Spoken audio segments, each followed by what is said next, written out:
Welcome to your Barbados Today Evening News Update for Tuesday, October 22nd. Thanks for joining us. I'm Fernella Wedderburn. A 63-year-old woman is in critical condition at the Queen Elizabeth Hospital as a result of a gunshot injury to the abdomen.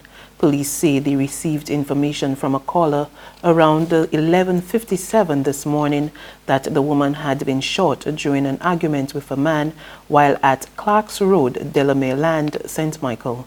Lawmen responded, and the gunshot victim was identified as Sandra Ann Farrell of the same address. She was transported to hospital for medical attention. Police Public Relations Officer Inspector Rodney Innes says a number of persons are assisting lawmen with investigations. Investigations are also underway into the discovery of 2 firearms at an illegal fete at Greenfield, St. Michael in the wee hours of this morning. Police spokesman Inspector Rodney Innes says officers from the Tactical Response Unit were on patrol when they came across the party with about 150 people in attendance around 12:10 a.m. on Monday, October 21st. The partygoers fled on seeing the police.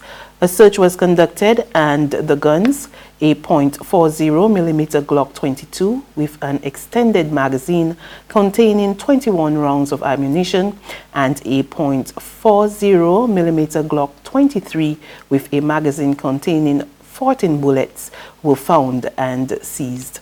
100 grams of a vegetable substance suspected to be marijuana was also found. No one was arrested. In other news, this Tuesday, Barbados is holding talks with major cruise ship operators about assisting in the development of the island's cruise facilities. The disclosure from Prime Minister Mia Mottley as she delivered the keynote address at the 26th Florida Caribbean Cruise Association Conference and Trade Show in Puerto Rico. It's an agreement that St. Lucia recently inked, which Mottley says is vital to the region's industry given the threat of climate change.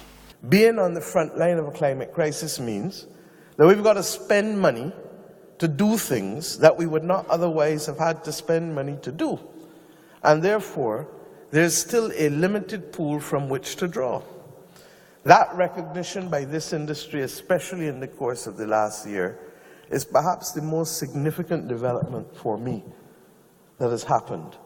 That the cruise industry, in recognizing that their investments need to go beyond the destination but also to actual port development, given the limited fiscal space of Caribbean governments to do what they have to do, is a significant departure from the past and a development that I would wish to commend and salute all of you here today for, because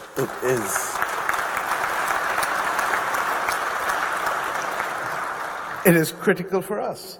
And I thank the Prime Minister of St. Lucia for his reminding us of it yesterday in the signing of the Memorandum of Understanding with Carnival and with Royal in order to be able to build out facilities in his own country. We are in discussions, Barbados as well, for the same thing. Prime Minister Mottley also told the Conference and Trade Show that Bridgetown was willing to host the next Caribbean Cruise Industry Summit. I want to offer formally that we are prepared to host a meeting between the owners and leaders of the cruise industry and the heads of government of the entire Caribbean. Not Caribbean community, as in CARICOM, but all of the states that are literally touching the Caribbean Sea. And I do so because Barbados is chairing the Association of Caribbean States, but we will also be taking up the chairmanship of CARICOM in January. And I would not know how to be able to justify that chairmanship without saying to the people of the region that we have worked together to be able to protect what is our most valuable resource, and that thing which binds us together, the Caribbean Sea. The Mia Mottley-led government is seeking to create a national awareness among the people with the award of the Pride of Barbados Bill 2019. That's according to Leader of Government Business in the House, Cynthia Bradshaw, as she led off debate on the bill in Parliament this morning. She told parliamentarians the bill is intended to recognize persons deserving of recognition by virtue of their humanitarian, social, religious, or educational contribution to the development of each parish. A person, she says, can be selected for nomination, and each month of every year, 10 persons will be conferred with these honors.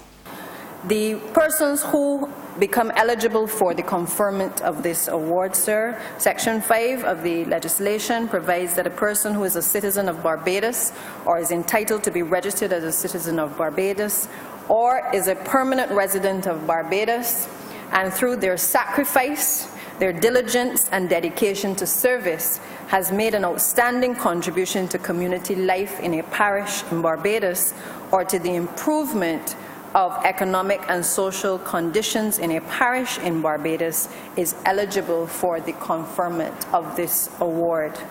And I think we all know people that we can readily recommend for this award, and I would encourage Barbadians to start to think through the process of the types of persons who will best symbolize this type of sacrifice, this type of diligence and dedication to service of country, and who have made a contribution in their respective communities to the betterment of the economic and social conditions in a particular parish, sir. The award, she says, can also be conferred on persons who live overseas but originally resided in a parish.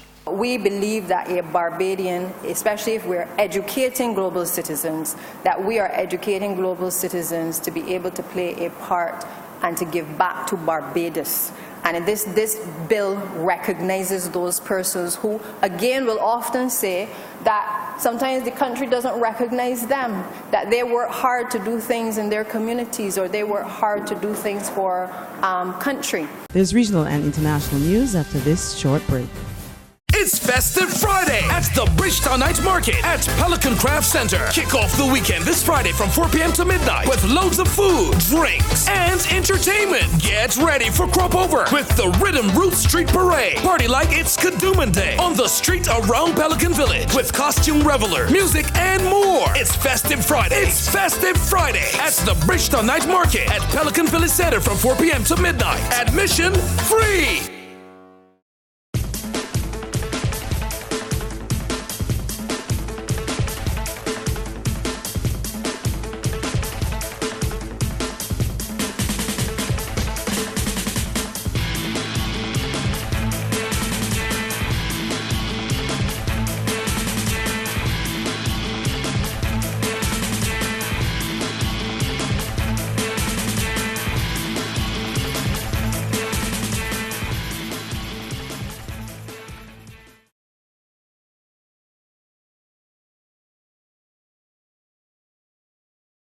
To news from the region, Bahamian Prime Minister Dr. Hubert Minnis gives an update on the rebuilding efforts on hurricane-battered Abaco. We get the details in this ZNS News report.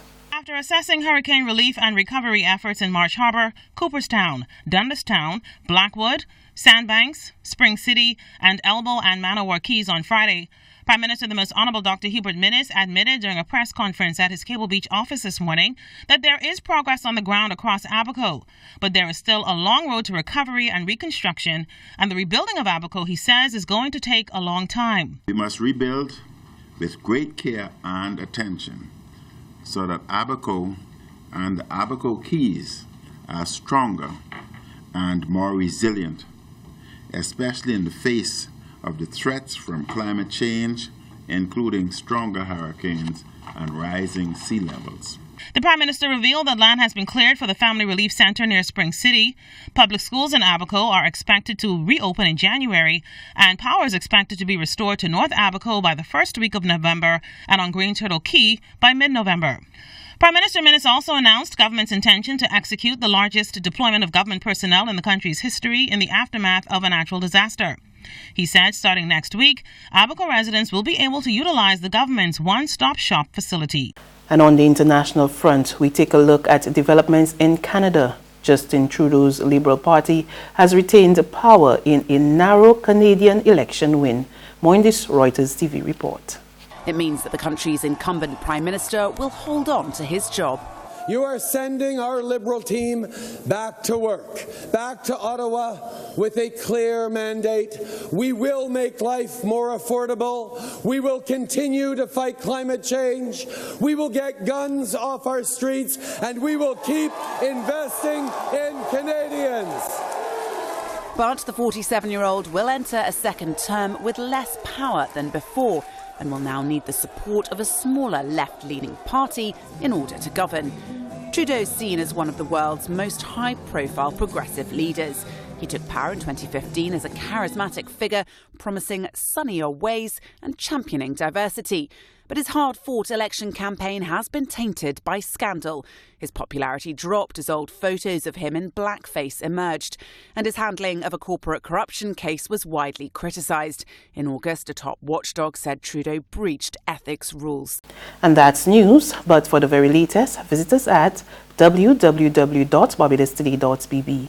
You can also subscribe to our e-paper, email updates, or like us on Facebook, and sign up for breaking news alerts via WhatsApp. We're also on Izumi Media and bus terminals, as well as screenplay at supermarkets and gas stations near you. And you can also hear us on Mix 96.9 FM and Capital Media HD 99.3 FM. I'm Fernella Wedderburn. Good evening.